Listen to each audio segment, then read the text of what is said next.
عہد جدید میں سے پطرس کا پہلا عام خط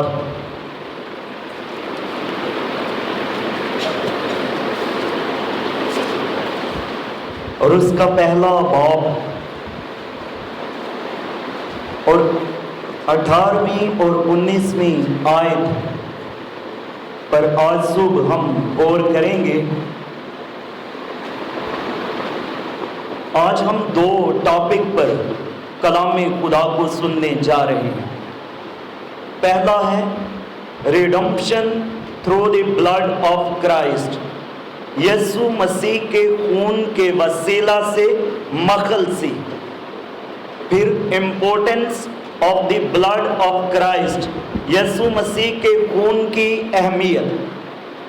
پہلا پطرس پہلا باب اور اس کی 18ویں اور 19ویں آیت میں کچھ یوں مرقوم ہے، کیونکہ تم جانتے ہو کہ تمہارا نکما چال چلن جو باپ دادا سے چلا آتا تھا، اس سے تمہاری خلاصی فانی چیزوں یعنی سونے چاندی کے ذریعہ سے نہیں ہوئی، بلکہ ایک بے عیب اور بے داغ برے یعنی مسیح کے بیش قیمت خون سے۔ کلام مقدس کا پڑھا اور سنا جانا ہم سب کے لیے باعث برکت ہو۔ آمین آمین آمین آمین۔ یسوع مسیح کے بیش قیمت خون سے تمہاری مخلصی ہوئی۔ لفظ خون یا لہو کے لیے جو عبرانی میں لفظ ہے وہ ہے دام، اور یونانی میں خون کے لیے لفظ ہیما استعمال کیا جاتا ہے۔ کلام پاک میں لفظ خون اور لہو 400 سے زائد مرتبہ آیا ہے۔ یہ اخبار کی کتاب میں جہاں یہودیوں کو قربانیوں کا اور طہارت کا سارا سسٹم بتایا گیا، سارا نظام سمجھایا گیا، وہاں خون اور لہو کا لفظ 80 سے زائد مرتبہ آتا ہے۔ اور حزقیل نبی کے صحیفہ میں جہاں خدا کے عدل اور انصاف کا ذکر ہے، وہاں لفظ خون 45 سے زائد مرتبہ، اور عبرانیوں کے خط میں جو اخبار کی کتاب کی الہامی تفسیر بھی مانی جاتی ہے، اس میں یہ لفظ 20 سے زائد مرتبہ آتا ہے۔ 24 کتابوں میں یہ لفظ بالکل نہیں آتا، جس کی وجہ یہ نہیں ہے کہ یہ مضمون اہم نہیں، بلکہ یہ ہے کہ ان کتابوں میں اس موضوع پر بحث کی ضرورت محسوس نہیں کی گئی۔ آج جو ہم نے تلاوت کی ہے یہ ہے کہ کیونکہ تم جانتے ہو کہ تمہارا نکما چال چلن، کیونکہ تم جانتے ہو کہ تمہارا نکما چال چلن، یہ پطرس کن لوگوں کو کہہ رہا ہے، کن لوگوں کو مخاطب کر رہا ہے، اور کن لوگوں کا چال چلن نکما تھا۔ اس کے لیے ہمیں پہلا پطرس اور اس کے پہلے باب کی پہلی آیت کو ہی پڑھنا ہے۔ پطرس کی طرف سے جو یسوع مسیح کا رسول ہے، ان مسافروں کے نام جو پینتوس، گلتیا، کپدکیا، آسیا اور بطنیا میں جا بجا رہتے ہیں۔ جب ہم اس آیت کو پڑھتے ہیں تو ہمیں علم ہوتا ہے کہ پطرس 5 شہروں کے 5 ممالک کے لوگوں کو، مسافروں کو یہ خط لکھ رہا ہے۔ یہ جلا وطن لوگ ہیں کون؟ پطرس جب جا بجا کا لفظ استعمال کرتا ہے تو بعض لوگ اس سے یہ خیال کرتے ہیں کہ شاید وہ یہودی ایمانداروں کو کہہ رہا ہے جو غیر قوموں میں پرگندہ ہو گئے تھے۔ پھر اس خیال کو درست ثابت کرنے کے لیے لوگ 2 دلیلیں پیش کرتے ہیں، لیکن میرے نزدیک اور بائبل کے بہت سارے علماء کے نزدیک جو خیال، جو قیاس زیادہ قرینے قیاس ہے، وہ یہ ہے کہ پطرس یہ الفاظ، یہ خط ان غیر قوم ایمانداروں کو لکھ رہا ہے جو اظہار ثانی کے باعث ارد گرد کی قوموں میں جا بسے تھے۔ اس کے مخاطبین یعنی پطرس کے، یہ وہ لوگ تھے جو غیر قوم تھے اور یسوع پر ایمان لانے سے ایمانداروں کی جماعت میں شامل ہو گئے تھے۔ تو پطرس اب ان کو یہ خط لکھ رہا ہے، اور اسی خط میں 3 اشارے ہمیں ملتے ہیں جن سے ہم یہ کہہ سکتے ہیں کہ واقعی پطرس غیر قوم مسیحیوں کو لکھ رہا ہے۔ پہلا پطرس پہلا باب اور اس کی 14ویں آیت میں آتا ہے، اور فرمانبردار پسند ہو کر اپنی جہالت کے زمانہ کی پرانی خواہشوں کے تابع نہ بنو۔ جہالت کی پرانی خواہشوں کے تابع نہ بنو۔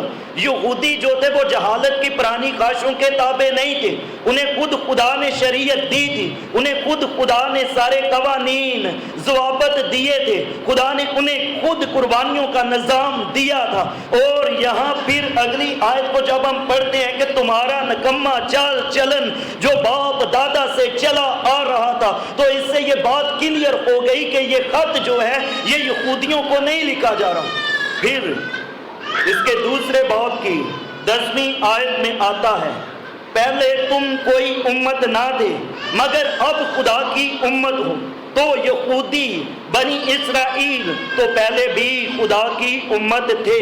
پھر اسی خط کے 4 باب کی 3 آیت میں آتا ہے، اس واسطے کہ غیر قوموں کی مرضی کے موافق کام کرنے اور شہوت پرستی، بری خواہشوں، میں خوری، ناچ رنگ، نشہ بازی اور مکروہ بت پرستی میں جس قدر ہم نے پہلے وقت گزارا وہی بہت ہے۔ یہ ان لوگوں کو کہا جا رہا ہے، غیر قوم ایمانداروں کو، کہ جتنا وقت آپ نے ان کاموں میں خرچ کر لیا، صرف کر لیا، وہی کافی ہے۔ بس یہ صاف ظاہر ہے کہ جس پر گندگی کے بارے میں پطرس لکھ رہا ہے وہ مسیحی کلیسیا کی تھی، جو زیادہ تر غیر قوم مسیحیوں پر مشتمل تھی۔ غیر قوم ایمانداروں کا نکما چال چلن کیا ہے؟ تاریخ اس بات کی گواہ ہے کہ جب لوگ اپنے آقا کو، اپنے دیوتا کو، اپنے معبودوں کو خوش کرنے کے لیے اپنے بیٹوں کو، اپنی بیٹیوں کو آگ کے اوپر پھینک دیتے تھے، آگ کے اوپر جلا دیتے تھے تاکہ ان کے معبود خوش ہو جائیں، تاکہ ان کو گناہوں سے رہائی مل جائے، تاکہ وہ خدا کے اپنے آقا کے معبود کے قریب ہو جائیں۔ پھر ہم دیکھتے ہیں کہ جو ہندو لوگ ہیں وہ یوگا کرتے ہیں اور پھر وہ گنگا کے پانیوں میں کھڑے ہوتے ہیں، ایک ٹانگ کے اوپر اپنی مٹھیوں کو اس قدر زور سے بند کرتے ہیں کہ ناخن دوسری طرف ہاتھ کے دوسری طرف سے نکلنا شروع ہو جاتے ہیں۔ لیکن اس سارے میں یہ سارا چال چلن نکما ہے۔ پھر ہم دیکھتے ہیں کہ لوگ لمبے لمبے سفر کرتے ہیں تاکہ شاید ہمیں اس طریقے سے نجات مل جائے، شاید اس طرح سے ہمارے گناہ ہم سے دھل جائیں، ہمارے گناہ ہم سے مٹ جائیں۔ لوگ اپنے آپ کو لہو لہان کر لیتے ہیں نشتروں کے ساتھ، چھریوں کے ساتھ، تاکہ ان کا خدا، ان کا معبود خوش ہو جائے۔ اس لیے یہ سارے کے سارے نکما چال چلن رکھنے والے ہیں، اور ان میں مکل سی نہیں لیکن خلاصی، رہائی، نجات اور معافی کسی اور طرح سے نہیں مل سکتی، کیونکہ وہ صرف اور صرف مسیح کے بیش قیمت خون میں ہے۔ وہی صرف نجات دے سکتا ہے، وہی صرف رہائی دے سکتا ہے۔ آپ کو یاد ہوگا باغ عدن میں جب آدم اور حوا نے خدا کی نافرمانی کی، جب انہوں نے گناہ کیا، جس کام سے خدا نے منع کیا وہ کام انہوں نے کیا، اس پھل کو لیا اور کھایا، تو اس کے بعد اس کی آنکھیں، ان کی آنکھیں کھل گئیں اور انہیں معلوم ہوا کہ وہ ننگے ہیں۔ اور وہاں ہم دیکھتے ہیں کہ خدا ان کے ننگپن کو ڈھانپنے کے لیے پہلے وہ خود انجیر کے پتوں کو سی کر اپنے لیے کوئی لباس بناتے ہیں اپنے ننگپن کو ڈھانپنے کے لیے۔ پھر وہاں ہم دیکھتے ہیں کہ خدا خود انہیں چمڑے کے کرتے پہناتا ہے، جس سے مراد یہ ہے کہ ان کے ننگپن کو ڈھانپنے کے لیے خدا نے کسی جانور کو ذبح کیا، کسی جانور کا خون بہایا گیا۔ اس لیے خون اہمیت کا حامل ہے۔ وہاں باغ عدن میں آدم اور حوا کے گناہ کو ڈھانپنے کے لیے، ان کے ننگپن کو ڈھانپنے کے لیے کسی جانور کو قربان کیا گیا اور اس کے چمڑے سے ان کو کرتے پہنائے گئے۔ پھر جب ہم تھوڑا سا جب یہ گناہ کر لیتے ہیں تو خدا نے انہیں اپنی حضوری سے نکال دیا، انہیں باغ عدن سے نکال دیا۔ تو اب کیا ہوگا؟ اب کیا نسل انسانی خدا سے دور دور ہی ہوتی جائے گی۔ کیا نسل انسانی اب باپ کی حضوری میں پھر نہیں آ سکتی؟ تو وہاں ہم ایک سسٹم دیکھتے ہیں جو خدا لوگوں کو دیتا ہے اور جس کے باعث وہ خدا کی حضوری میں آنے کے قابل ہوتے ہیں۔ اور وہ سسٹم یہ تھا کہ قائن اور حابل کے بارے میں آپ جانتے ہیں کہ قائن اپنے اناج میں سے، اپنی فصلوں میں سے لے کر آتا ہے خدا کے حضور ہدیہ۔ اسی طرح حابل بھیڑ بکریاں پالتا تھا اور وہ بھیڑ بکریوں میں سے ہدیہ لے کر خدا کے حضور جاتا ہے اور خدا حابل کے ہدیے کو قبول کر دیتا ہے، لیکن قائن کے ہدیے کو قبول نہیں کیا جاتا۔ اس وجہ سے قائن کا منہ بگڑ جاتا ہے۔ تو خدا کہتا ہے کہ تیرا منہ کیوں بگڑا ہے؟ اگر تو بھی اچھا کرتا تو کیا تو مقبول نہ ٹھہرتا؟ اگر تو بھی اچھا کرتا تو کیا تو مقبول نہ ٹھہرتا؟ یعنی اگر تو بھی میرے حضور جانوروں کی چربی اور خون لے کر آتا تو کیا تیری قربانی مقبول نہ ٹھہرتی؟ خدا کو خون والی قربانی جو اس بات کی علامت ہے کہ میرے گناہوں کے لیے، میرے کفارے کے لیے کوئی قربان ہوا ہے، کوئی مرا ہے، کسی کا خون بہایا گیا ہے، کسی کی جان دی گئی ہے، کسی کو قتل کیا گیا ہے تاکہ وہ میرا عرضی بن جائے اور میں خون لے کر باپ کی حضوری میں آنے کے قابل ٹھہر جاؤں۔ لوگ کہتے ہیں کاہن بیچارہ کیا کرتا؟ اناج تھا اس کے پاس، وہی لے کر آنا تھا نا اس نے خدا کی حضوری میں۔ بھیڑ بکریاں تھی نہیں اس کے پاس۔ تو آج جب ہم اپنے ارد گرد غور کرتے ہیں تو کیا جو بزنس مین ہیں، جو دفاتر جانے والے لوگ ہیں، کیا وہ بھیڑ بکریاں پالتے ہیں؟ وہ خرید کے ان کی ہی قربانی دیتے ہیں، انہی کی قربانی چڑھاتے ہیں۔ تو کاہن کو یہ چاہیے تھا کہ اپنے بھائی حابل سے مانگ لیتا، اگر نہ بھی مانگتا تو اس وقت جب انسان دنیا پر بہت تھوڑے تھے اور ہر طرف جانور ہی جانور تھے، تو اگر وہ بھی مقبول ہونا چاہتا تھا تو اسے یہ لازم تھا کہ اپنی جان کا کفارہ لے کر آتا خدا کے حضور۔ اور کفارہ سونا چاندی کبھی نہیں ہوتا، نہ اناج ہوتا ہے، نہ روپیہ ایسا ہوتا ہے، نہ مال و دولت ہوتی ہے۔ کفارہ صرف اور صرف خون ہوتا ہے، کفارہ صرف خون سے دیا جاتا ہے، کیونکہ اس سے مراد خدا نے میل ملاپ کرنے کے لیے کہا اگر تو میرے حضور آنا کے قابل ٹھہرنا چاہتے ہو تو اپنے بدلے اپنا کوئی عوضی دو، اپنے بدلے کوئی قربانی دو، اپنی جانوں کا کفارہ دو، تو اس طرح سے تم میرے حضور آ سکتے ہو۔ یہ مقصد تھا خون مانگنے کا، کیونکہ خون سے مراد ہے کہ ہماری خاطر کوئی مرا ہے، کوئی قربان ہوا ہے، اور کفارہ صرف اور صرف خون ہوتا ہے۔ عہد عتیق کے صفات میں ہم دیکھتے ہیں کہ قربانیوں کی کئی قسمیں تھیں، مگر اہم قربانیاں ان میں سے 5 تھیں: سوختنی قربانی، نظر کی قربانی، سلامتی کی قربانی، خطا کی قربانی اور جرم کی قربانی۔ خدا نے گویا اپنے آپ کو ان سے گھیر لیا تھا اور انہیں اپنے تک رسائی کا وسیلہ ٹھہرایا تھا۔ ان قربانیوں کے وسیلہ سے لوگ، قوم بنی اسرائیل خدا کے حضور، خدا تک رسائی کرنے کے قابل ٹھہرتے تھے۔ قربانی وہ ہدیہ ہوتا ہے جو اس غرض سے پیش کیا جائے کہ ہدیہ دینے والا اور ہدیہ لینے والا ایک دوسرے کے قریب ہو جائیں گے یا باہمی رفاقت حاصل کر لیں گے۔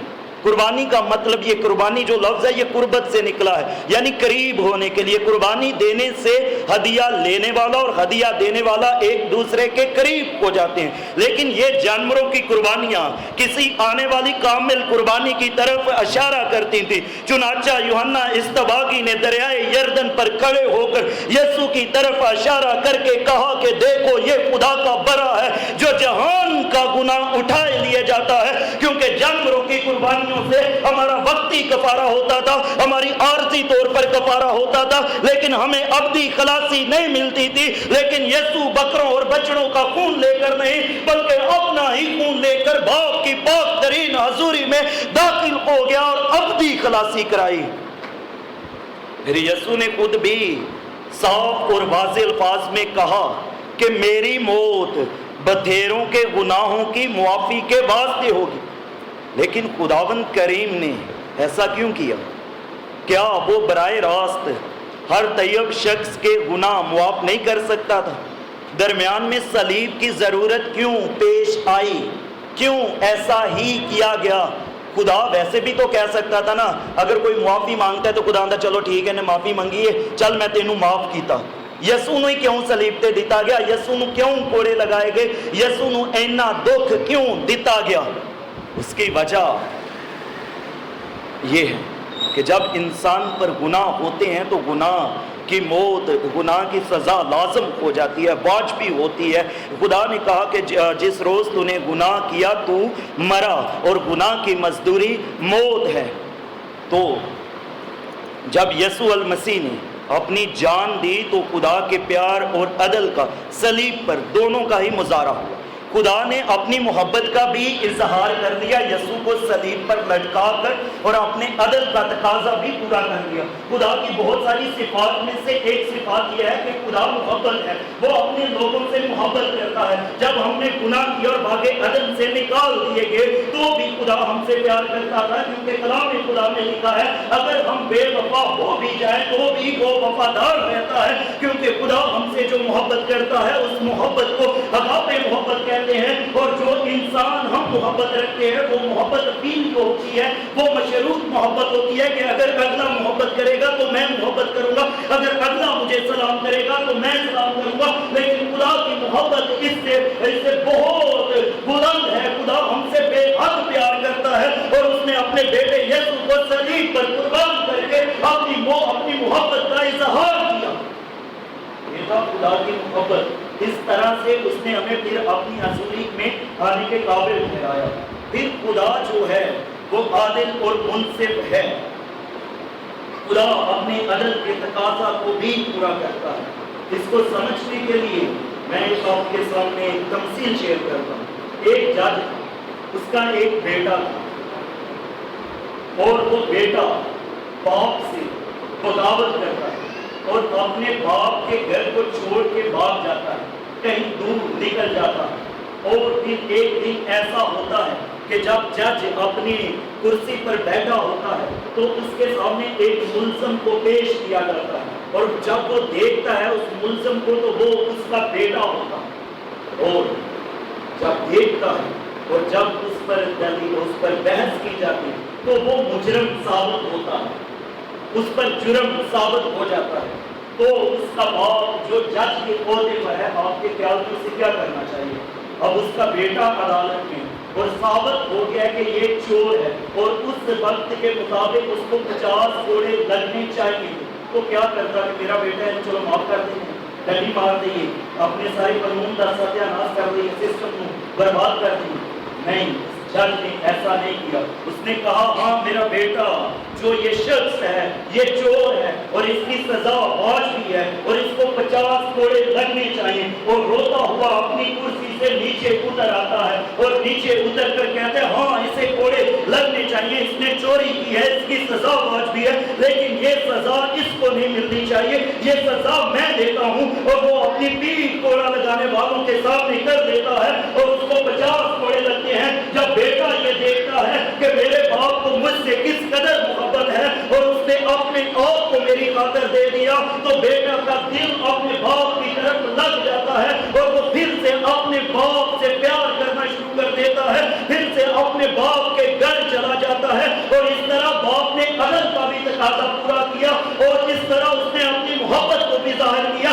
سیم اسی طرح صلیب پر خدا نے اپنی محبت کا بھی اظہار کیا، اور اپنے عدل کے تقاضوں کو بھی پورا کیا، کیونکہ جو جان گناہ کرے گی وہ مرے گی، گناہ کی مزدوری موت ہے۔ تو یسوع کے بارے میں اس نے وہ ہماری خطاؤں کے لیے، ہمارے گناہوں کے لیے صلیب پر لٹکا، تو اب اس کو مرنا لازم تھا تاکہ میں اور آپ بچ سکیں۔ اس نے اپنی محبت کا اظہار صلیب سے اس طرح سے کیا۔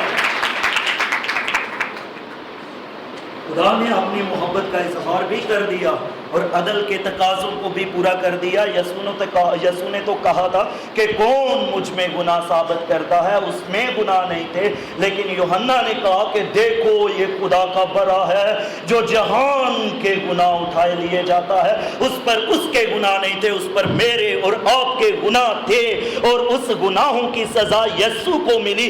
عدل کا تقاضا پورا ہو گیا اور باپ نے اپنی محبت کو بھی ظاہر کر دیا۔ ہم جو انجیلی ایمان والے ہیں، ہمارے نزدیک خون کیوں اس قدر اہمیت کا حامل ہے، اور کیوں آج میں نے اس ٹاپک کو لیا کہ یسوع کا خون کرتا کیا ہے ایمانداروں کی زندگی میں۔ ہم خون کے گیت کیوں گاتے ہیں، ہم اپنی زندگیوں پر خون کیوں مانگتے ہیں، تو اس کے 7 پوائنٹ میں آپ سے شیئر کروں گا۔ ان میں سے پہلا پوائنٹ یہ ہے کہ یسوع کا خون ہمیں باپ کی حضوری میں آنے کے لیے دلیری بخشتا ہے۔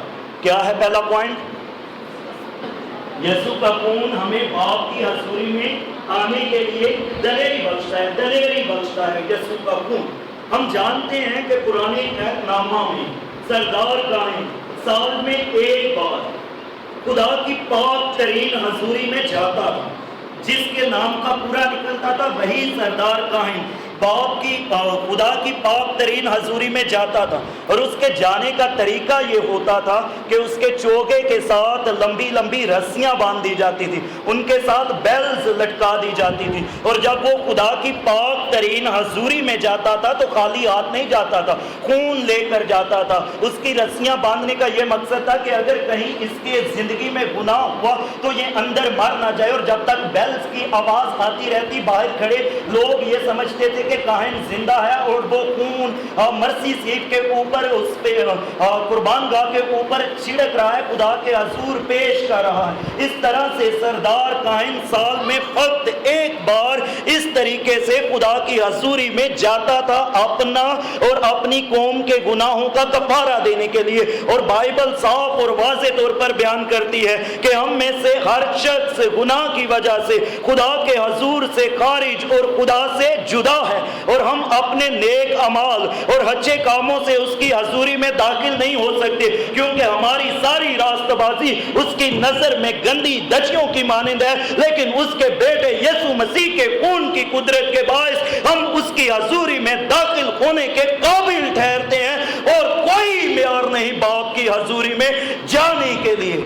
اگر باپ کی پاک ترین حضوری میں آپ جانا چاہتے ہیں تو اپنے روح جان بدن پر یسوع کے خون کو لیا کریں اور باپ کی پاک ترین حضوری میں جایا کریں۔ جہاں سردار کاہن سال میں ایک بار جا سکتا تھا، آپ ایک دن میں کئی بار جا سکتے ہیں اس کے بیٹے یسوع کا خون اپنے روح جان بدن پر لے کر۔ اور عبرانیوں 10 باب اور اس کی 19ویں آیت میں، عبرانیوں 10 باب اور اس کی 19ویں آیت میں آتا ہے، بس اے بھائیو چونکہ ہمیں یسوع کے خون کے سبب سے، کیسے؟ یسوع کے خون کے سبب سے اس نئی اور زندہ راہ سے پاک مکان میں داخل ہونے کی دلیری ہے۔ پاک مکان میں داخل ہونے کی دلیری کیوں ہے، کس وجہ سے ہے؟ یسوع کے خون کے سبب سے۔ لیکن اگر آج آپ حقیقی مسیحی ہیں اور اس کے بیٹے یسوع پر ایمان رکھتے ہیں اور اس کے نام پر آپ نے بپتسمہ لیا ہے اور یہ سمجھتے ہیں کہ وہ آپ کا نجات دہندہ کفارہ اور عرضی ہے، تو پھر آپ کو گھبرانے کی ضرورت نہیں، پھر آپ کو ڈرنے کی ضرورت نہیں، پھر آپ کو دلیر ہونے کی ضرورت ہے، اور اس کے بیٹے یسوع مسیح کے لہو کو اپنے خون، اپنے روح جان بدن پر لے کر اس کی حضوری میں داخل ہونے کی ضرورت ہے۔ افسیوں 2 باب اور اس کی 13 اور 14 آیت میں آتا ہے، مگر تم جو پہلے دور تھے اب مسیح یسوع میں مسیح کے خون کے سبب سے نزدیک ہو گئے ہو۔ پہلے تم دور تھے اپنے گناہوں کی وجہ سے، اپنی کمزوریوں کی وجہ سے، اپنی خطاؤں کی وجہ سے، اپنے نکمے چال چلن کی وجہ سے، اب نزدیک ہو گئے ہو۔ کس وجہ سے؟ مسیح کے خون کے سبب سے نزدیک ہو گئے ہو، کیونکہ وہی ہماری صلح ہے جس نے دونوں کو ایک کر لیا اور جدائی کی دیوار کو جو بیچ میں تھی ڈھا دیا۔ پہلا پوائنٹ ہے کہ ہم خدا کی حضوری میں دلیری سے یسوع کے خون کو لے کر آ سکتے ہیں۔ دوسرا ہے گناہوں کی معافی۔ یسوع کا خون ہمارے گناہوں کو ہم سے دھو ڈالتا ہے۔ جہاں یسوع کا خون ہمیں خدا باپ کی حضوری میں آنے کے قابل بناتا ہے، وہیں یسوع کا خون ہمارے گناہوں کو بھی دھوتا ہے۔ افسیوں پہلا باب اور اس کی 7ویں آیت میں ہے، ہم کو اس میں اس کے خون کے وسیلہ سے مخلصی یعنی قصوروں کی معافی اس کے اس فضل کی دولت کے موافق حاصل ہے۔ ہم کو اس میں اس کے خون کے وسیلہ سے، کس کے وسیلہ سے؟ اس کے خون کے وسیلہ سے مخلصی، مخلصی کس باتوں سے؟ یعنی قصوروں کی معافی، مخلصی یعنی قصوروں کی معافی ملتی ہے تو کس وجہ سے؟ اس کے خون کے وسیلہ سے۔ مسیح یسوع کے خون بہانے کی وجہ سے خدا نے ہمارے گناہ بخش دیے، اور جو سزا ہم نے برداشت کرنی تھی وہ یسوع مسیح نے ہماری جگہ برداشت کی اور ہم کو ابدی خلاصی دی۔ آپ کو یاد ہوگا کہ ایک دفعہ یسوع نے جب عشائر بانی کی رسم کے بارے میں تعلیم دے رہے تھے اپنے شاگردوں کو، تو اپنی زبانی بھی کہا کہ یہ میرا وہ عہد کا خون ہے جو بتھیروں کے گناہوں کی معافی کے واسطے بہایا جاتا ہے۔ یسوع نے خود اقرار کیا، یسوع نے خود اپنی زبان سے کہا کہ یہ میرا وہ عہد کا خون ہے جو بتھیروں کے لیے گناہوں کی معافی کے واسطے بہایا جاتا ہے۔ اور عبرانیوں 9 باب اور اس کی 22ویں آیت میں آتا ہے، اور تقریباً سب چیزیں شریعت کے مطابق خون سے پاک کی جاتی ہیں، اور بغیر خون بہائے معافی نہیں، بغیر خون بہائے معافی نہیں ہوتی۔ معافی کے لیے ضروری ہے کہ خون بہایا جائے، اور اب ہمیں سال بسال قربانیاں چڑھانے کی ضرورت نہیں، کیونکہ ہمارے لیے یسوع نے اپنا خون بہا دیا ہے۔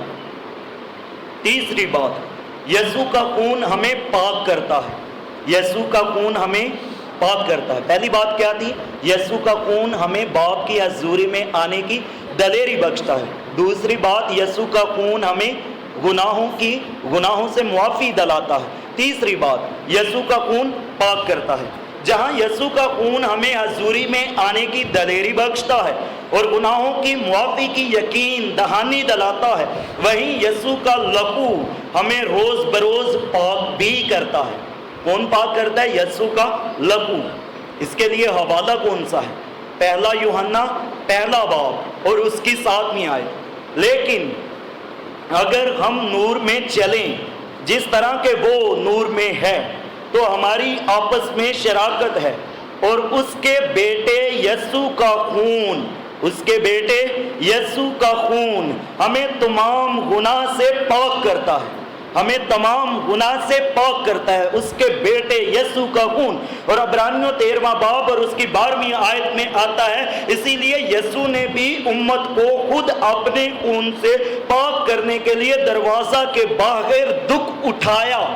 امت کو پاک کرنے کے لیے دروازہ کے باہر دکھ اٹھایا۔ کس طرح سے یسوع نے امت کو پاک کرنا ہے؟ اپنے خون سے پاک کرنے کے لیے دروازہ کے باہر دکھ اٹھایا۔ یسوع ہماری خاطر قربان ہوا اور اس نے اپنے لہو کو بہایا تاکہ ہم کو پاک کر سکے۔ خدا چاہتا ہے کہ ہم جو اس کے لوگ ہیں، ہم جو اس کے بیٹے اور بیٹیاں کہلاتے ہیں، ہم اپنے آپ کو پاک کریں، کیونکہ وہ پاک ہے، اور لکھا ہے کہ سب کے ساتھ میل ملاپ رکھنے اور اس پاکیزگی کے طالب رہو جس کے بغیر کوئی خداوند کو نہ دیکھے گا۔ اگر آپ خدا کو دیکھنا چاہتے ہیں تو ضرورت ہے کہ ہم اس پاکیزگی کے طالب رہیں، اور وہ پاکیزگی یسوع کے لہو سے آتی ہے، اور کوئی چیز ہمارے گناہوں کو ہم سے نہیں دھو سکتی، اور اس یسوع کا لہو ہی ہمیں پاک کرتا ہے اور ہمیں پاکیزہ کرتا ہے۔ اور اس طرح سے ہم جس کے بغیر کوئی خداوند کو نہ دیکھے گا، اگر ہم خدا کو دیکھنا چاہتے ہیں تو ہمیں پاک ہونے کی ضرورت ہے۔ عبرانیوں 9 باب کی پھر 22ویں آیت میں، اور تقریباً سب چیزیں شریعت کے مطابق خون سے پاک کی جاتی ہیں۔ شریعت میں یہ ہوتا تھا کہ جس چیز کو پاک کیا جاتا تھا، جس کی تقدیس کی جاتی تھی، اس کے اوپر خون چھڑکا جاتا تھا، کاہنوں کو بھی خون لگایا جاتا تھا اور ان کی تقدیس ہوتی تھی۔ تو آج بھی اگر ہمیں کوئی چیز پاک کرتی ہے تو بکروں بچڑوں کا خون بلکہ یسوع کا جو ازل سے ذبح کیا ہوا برا ہے، اس کا خون ہمیں پاک کرتا ہے۔ اور متی اس کا 5واں باب اور اس کی 8ویں آیت میں آتا ہے، مبارک ہیں وہ جو پاک دل ہیں کیونکہ وہ خدا کو دیکھیں گے۔ خدا کو دیکھنا ہے تو پاک ہونا ہے، اور پاک ہونے کے لیے کوئی صابن نہیں چاہیے، کوئی سوپ نہیں چاہیے، پاک ہونے کے لیے یسوع کا لہو چاہیے۔ چوتھی بات، الزام لگانے والے پر فتح، الزام لگانے والے پر فتح۔ یسوع کا خون کرتا کیا ہے؟ جو ہم پر الزام لگاتا تھا اس پر ہمیں فتح دلاتا ہے۔ مکاشفہ کی کتاب اس کا 12واں باب اور اس کی چند آیات کی تلاوت میں کرتا ہوں، اور یہ آج کا میرا پیک پوائنٹ ہوگا، مین پوائنٹ ہوگا۔ پھر آسمان پر لڑائی ہوئی، میکائیل اور اس کے فرشتے اژدہا سے لڑنے کو نکلے، اور اژدہا اور اس کے فرشتے ان سے لڑے لیکن غالب نہ آئے، اور اس کے بعد آسمان پر ان کے لیے جگہ نہ رہی، اور وہ بڑا اژدہا یعنی وہی پرانا سام جو ابلیس اور شیطان کہلاتا ہے اور سارے جہان کو گمراہ کر دیتا ہے، زمین پر گرا دیا گیا، اور اس کے فرشتے بھی اس کے ساتھ گرا دیے گئے۔ پھر میں نے آسمان پر سے یہ بڑی آواز آتی سنی کہ اب ہمارے خدا کی نجات اور قدرت اور بادشاہی اور اس کے مسیح کا اختیار ظاہر ہوا ہے، کیونکہ ہمارے بھائیوں پر الزام لگانے والا جو رات دن ہمارے خدا کے آگے ان پر الزام لگایا کرتا تھا گرا دیا گیا، اور وہ برا کے خون اور اپنی گواہی کے کلام کے باعث اس پر غالب آئے، اور انہوں نے اپنی جان کو عزیز نہ سمجھا۔ اس حوالے میں ہم دیکھتے ہیں کہ آسمان پر لڑائی ہوتی ہے، میکائیل اور اس کے فرشتے لڑتے ہیں۔ کس سے لڑتے ہیں؟ اژدہا سے، پرانا سام ابلیس شیطان جو کہلاتا ہے اس سے اور اس کے فرشتوں سے۔ اور میکائیل اور اس کے فرشتے یہ خدا کے فرشتے تھے، میکائیل مقرب فرشتہ تھا، یہ غالب آتے ہیں اور شیطان اور اس کے فرشتوں کو زمین پر گرا دیا جاتا ہے، اور لکھا ہے کہ ان کے لیے وہاں جگہ نہ رہی۔ اور اس کے بارے میں یہ لکھا ہے کہ یہ ہمارے بھائیوں پر الزام لگانے والا تھا جو رات دن ہمارے خدا کے آگے ان پر الزام لگاتا تھا، اور وہ غالب کیسے آئے؟ شیطان پر میکائیل اور اس کے فرشتے غالب کیسے آئے؟ لکھا ہے اور وہ برا کے خون اور اپنی گواہی کے کلام کے باعث اس پر غالب آئے، برا کے خون کے باعث اس پر غالب آئے۔ آج جب شیطان جس کا کام ہی الزام لگانا ہے وہ ہم پر الزام لگاتا ہے کہ تو گناہگار ہے، تو ہم فوراً مان جاتے ہیں اور اسے نہیں بتاتے کہ ہم اس کے خون کے باعث اب گناہگار نہیں رہے، اس کا خون ہمیں تمام ناراستی سے پاک کرتا ہے۔ شیطان ایمانداروں کو مختلف حربے استعمال کر کے ڈراتا ہے، دمکاتا ہے، الٹے سیدھے خیال ان کی سوچوں میں، ان کے خیالوں میں، ان کے اندر ڈالتا ہے اور ان کو ڈرانے کی کوشش کرتا ہے۔ تو میں آپ کو یہ کہتا ہوں کہ برے کے خون کے باعث اور اپنی گواہی کے کلام کے باعث اس پر غالب آئیے، اور اب ڈرنے کی ضرورت نہیں۔ اب شیطان کی حالت ایسی ہے جس طرح کسی مرغے کو ذبح کیا جائے تو وہ تھوڑی دیر کھڑکھڑاتا ہے، اچھل کود کرتا ہے، اسی طرح کی حالت اب شیطان کی ہے، لیکن وہ غالب نہیں آ سکتا اگر قوم سے غالب آنے نہ دے تو تب وہ برے کے خون اور اپنی گواہی کے کلام کے باعث اس پر غالب آئے۔ کیوں ڈرتے ہیں آپ؟ رات کو کسی کو خواب آ جاتی ہے، جی مجھے رات کو خواب دے وچ کوئی کالے کپڑے والا نظر آ گیا، کوئی چٹے کپڑے والا نظر آ گیا، کوئی ہرے کپڑے والا نظر آ جاتا ہے تو وہ ڈر جاتے ہیں۔ ڈرنے کی ضرورت نہیں، برے کے خون اور اپنی گواہی کے کلام کے باعث اس پر غالب آئیے۔ برے کا خون آج بھی ہمیں پتہ سے بڑھ کر غلبہ دیتا ہے۔ لوگوں کے عجیب عجیب خیال ان کے اندر کلام ہی نہیں، اس وجہ سے وہ غالب نہیں آتے۔ آپ کو پتا ہوگا پہلا آدم جنگ ہار گیا، جب شیطان ابلیس اسے آزمانے آیا تو جنگ ہار گیا۔ دوسرا آدم یعنی یسوع مسیح جب بیابان میں تھا تو شیطان آدم کا ہلیا ہوا شردا گجیا ہوا یسوع کو آ گیا تو یسوع مان کے آتا ہے میں پتا کہ دیکھو کو لگی ہوئی ہے دینا پترا کہ روٹی بن جائے۔ یسوع کی نام لکھا ہے کہ آدمی صرف روٹی سے جیتا نہ رہے۔ یسوع اس پر غالب آیا، اور کیسے آیا؟ کلام کے باعث۔ پھر لکھا ہے کہ ہیکل کے کنگرے پر لے گیا اور اس سے کہا کہ اپنے تائیں نیچے گرا دے، کیونکہ تیری بابت لکھا ہے کہ فرشتے تجھے اپنے ہاتھوں پر اٹھا لیں گے۔ یسوع پھر اس کے کلام میں سے جواب دیتا ہے کہ یہ بھی لکھا ہے کہ تو خداوند اپنے خدا کی آزمائش نہ کر۔ پھر پہاڑ پر لے جاتا ہے اور دنیا کی ساری شان و شوکت دکھاتا ہے، اور ساری شان و شوکت دکھا کر کہتا ہے کہ اگر تو مجھے پھر کر سجدہ کرے تو میں یہ دنیا کی ساری شان و شوکت تجھے دے دوں گا۔ یسوع کہتا ہے شیطان دور ہٹ، کیونکہ یہ بھی لکھا ہے کہ تو خداوند اپنے خدا ہی کو سجدہ کر۔ یسوع اس پر غالب آتا ہے کلام کے باعث۔ اگر آج آپ شیطان پر، ابلیس پر، اس کے معطل گرائے ہوئے فرشتوں پر غالب آنا چاہتے ہیں تو برے کے خون اور اپنی گواہی کے کلام کے باعث آپ اس پر غالب آ سکتے ہیں۔ جب آپ کے اندر کلام ہوگا تو تب آپ غالب آئیں گے۔ شیطان کا یقین مت کیجیے۔ ہوا کے پاس چلا گیا، اسے کہتا ہے کہ خدا نے منع کیا، لیکن ہوا نے اس کی باتوں کا یقین کر لیا اور خدا کی باتوں کو رد کر دیا۔ اس وجہ سے وہ گناہ کا شکار ہو گئی۔ شیطان جھوٹ بولتا ہے، اس کا کام الزام لگانا ہے، اس لیے اس کی باتوں پر توجہ نہ دیجیے، خدا کے کلام سے اس کا ڈیفینڈ کیجیے۔ جب آپ کو ڈرانے کی کوشش کرے تو آپ کہیے کہ کلام میں 365 دفعہ آیا ہے کہ تم مت ڈر، کیونکہ میں مر گیا تھا، میں زندہ ہوں، اب تم آواز زندہ رہوں گا، میرے کھولے ہوئے کو کوئی بند نہیں کر سکتا اور میرے بند کیے ہوئے کو کوئی کھول نہیں سکتا۔ اور کہیں کہ یسوع نے کہا کہ آسمان اور زمین کا کل اختیار میرے پاس ہے، تو مجھے کیوں ڈرانا چاہتا ہے؟ تو کدھر آیا؟ بھاگ جا ہے شیطان۔ یسوع نے ہمیں پتہ چلا کے جواب دیا ہے، وہ آپ پر الزام لگاتا ہے۔ میں نے لوگوں کو سنا پادری صاحب وہی دعا کرو گے کہ تیری راہ ہوگی، تواڈے اندر وہ یقین ہونے نہیں دیتا کہ تمہیں کوئی اختیار ملے ہے، تمہیں کوئی پاور ملی ہے۔ وہ لکھتے ہیں کہ جاؤ سانپوں اور بچھوؤں کو کچلو اور دشمن کی ساری قوت پر غالب آؤ۔ سانپوں اور بچھوؤں کو کچلنے کی ضرورت ہے۔ آپ کی دعا بھی اتنا ہی اختیار رکھتی ہے جتنی دعا ہماری رکھتی ہے، لیکن شیطان آپ کے ایمان کو بڑھنے نہیں دیتا۔ وہ آپ کے اندر الزام لگاتا ہے، وہ کہتا ہے تو گناہ گار ہے، تیرے کام ٹھیک نہیں ہے، تو دعا کرنے لائق ہی نہیں، تیری دعا کا کچھ ہونا ہی نہیں۔ تو وہ کہنا کہ لکھا ہے کہ مانگو تو تم کو دیا جائے گا، ڈھونڈو گے تو پاؤ گے، دروازہ کھٹکھٹاؤ گے تو تمہارے واسطے کھولا جائے گا۔ جب غربت کا طوفان آتا ہے، جب غربت دلوں میں آتی ہے تو کہیں ان سے کہ کلام میں یہ لکھا ہے کہ شیر پکڑتا بچہ تو حاجت مند اور بھوکا رہ سکتا ہے، لیکن خدا کے طالب کسی نعمت کے محتاج نہ ہوں گے، کسی چیز کے محتاج نہ ہوں گے۔ اسے کہیے کہ اس نے کہا ہے کہ میں تو اپنے محبوب کو نیند ہی میں دے دیتا ہوں، تو کدھر ہے؟ دفع ہو جا۔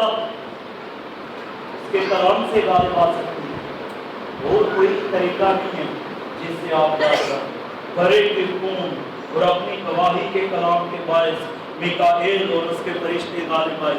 لوگوں کو میں دیکھتا ہوں بڑے عجیب کام کرتے ہیں، اتنی مہنگی گاڑی لے لیتے ہیں، چلو ہمارے لوگ تو زیادہ رکشا وغیرہ لیتے ہیں، بینس وغیرہ لے لیتے ہیں، جُتی انہیں گل چھپا دیتے ہیں۔ وہ تہاڈا ایمان کتھے گئے؟ بڑے دے خون اور اپنی گواہی دے کلام نال وہ دے غالب کیوں نہیں ہوندے؟ تہانوں ایک جُتی دے ٹکڑے تے اتنا ایمان ہے تہاڈا کہ دے نال ساڈی مجھ نوں کچھ نہیں ہوئے گا، اینوں نظر نہیں لگے گی، بچے نوں نظر لگ جائے گی، کوئی فلاں بندہ دے لے انج ہو جائے گا، وہ ہو جائے گا۔ ایسی ماؤں کا ایمان کہاں ہوتا ہے؟